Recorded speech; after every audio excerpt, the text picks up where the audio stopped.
Caros irmãos e irmãs, hoje eu gostaria de falar de um modo resumido sobre a economia sacramental. A economia sacramental é o modo pelo qual Deus nos atinge, o modo pelo qual Deus salva o seu povo, o modo pelo qual Deus comunica-se a si mesmo, comunica a sua graça.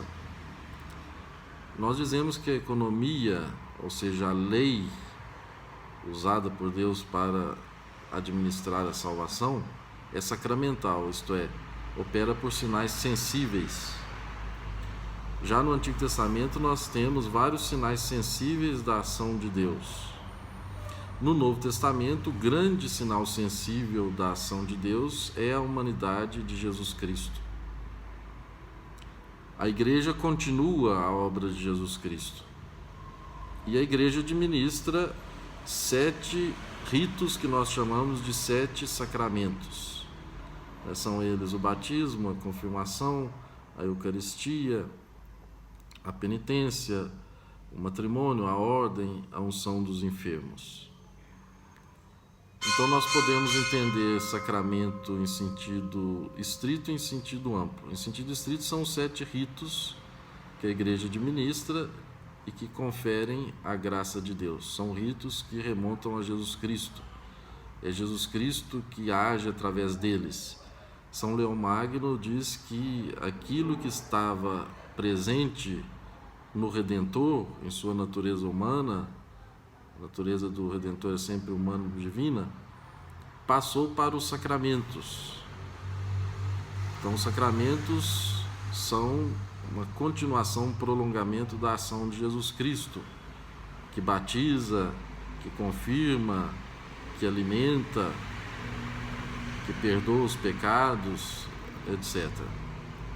Mas o sacramento pode ser entendido também, o termo sacramento, em um sentido mais amplo. Nesse sentido mais amplo, Jesus Cristo é o sacramento radical de Deus.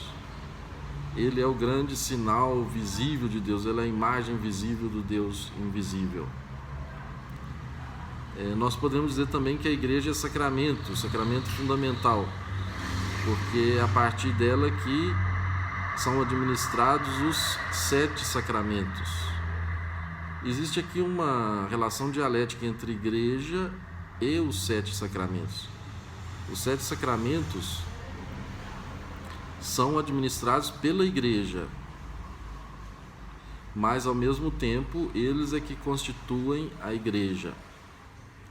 Por sua ligação com Cristo e por serem ações de Cristo, os sacramentos fazem a igreja partir de Cristo toda vez que ela os celebra. Mas Cristo quer contar com a igreja para que os sacramentos, a sua celebração seja possível. Então existe essa relação dialética entre igreja e sacramentos. A igreja faz os sacramentos, mas também é os sacramentos o que fazem a igreja. Então a economia de salvação de Deus nós dizemos que é sacramental porque não é apenas algo espiritual. É espiritual no seu íntimo, na sua essência, mas é também sensível, é também visível. Deus fala ao ser humano que não é puro espírito, o ser humano é também corpo. E a totalidade do ser humano é tocada por Deus, através da palavra e através das palavras sensíveis que são os sacramentos. A primeira grande palavra sensível, o primeiro grande sacramento é o próprio Jesus.